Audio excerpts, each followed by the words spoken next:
Today I'll be teaching you guys how you guys can cancel your Roblox Premium. For that you can go to roblox.com, the official website of Roblox, and log in into your account. Once you log in into your account, this is going to be a dashboard.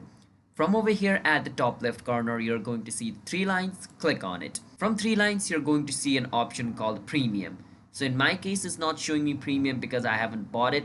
But if you have bought Premium, you're going to see an option called Premium. But in my case, it says Get Premium. So click on it. Once you click on it, it's going to take you to the Premium section, which is going to look just like this.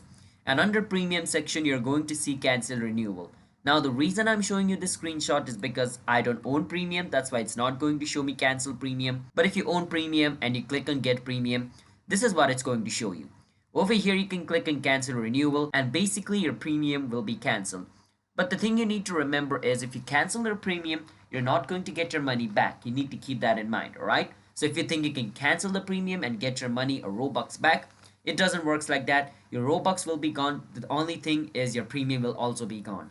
So keep that in mind. Hope you understand how you guys can cancel Premium in Roblox. If you guys found our video helpful, hit the subscribe to our channel How to Guide. I'll see you guys next time.